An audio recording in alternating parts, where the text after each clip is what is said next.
Rise and shine. You're watching WCTV Eyewitness News. The Good Morning Show starts now.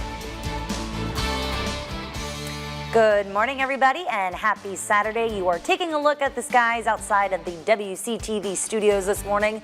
A little bit of some gray cloud coverage, not a lot of sunshine. But what we really want to talk about this morning is the tropics. Our meteorologists have been following this for you, and here joining us now is Charles Roop with more. Hey, Charles. All right, good morning, Sophia. Good morning, everybody. With the rest of the morning, I'll talk a little bit more about the tropics and how Hannah may give us a little more moisture. I'll explain more later on.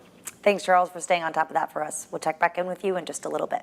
First, at 8 this morning, a circuit judge ordering the city of Tallahassee to release the names of officers involved in the Tony McDade shooting. The court ultimately decided that officers are not protected by Marsy's law when they're acting in their official capacity. Our Capital City correspondent Monica Casey has been following this story and has more. Monica says she spoke with the attorney representing the PBA. He says the notice of appeal they filed includes a temporary stay on the name release, but the city of Tallahassee disagrees and will also file.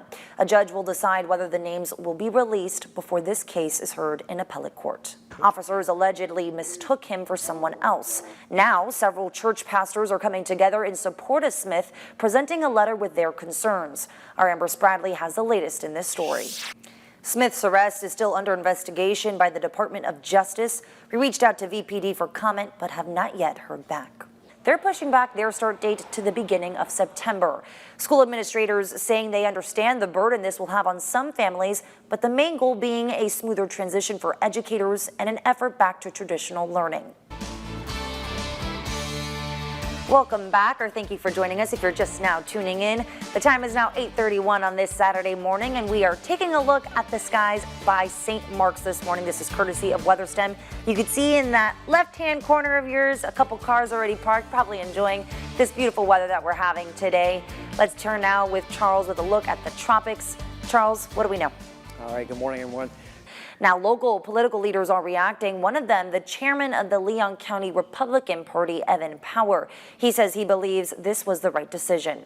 Jefferson CI has 34 inmates and 12 staff who have tested positive.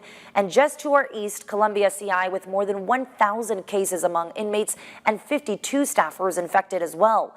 But what about the impact behind those numbers? And are prison officials doing enough to keep inmates safe? Our Jacob Murphy talked with the sister of an inmate at the Madison Institution who fears she'll never see her brother again. The Department of Corrections once again telling us every inmate in the Madison facility has access to testing and masks. As of Friday, nearly 800 inmates there are listed in medical quarantine, meaning they've had possible contact with people who have tested positive. Now let's turn to sports.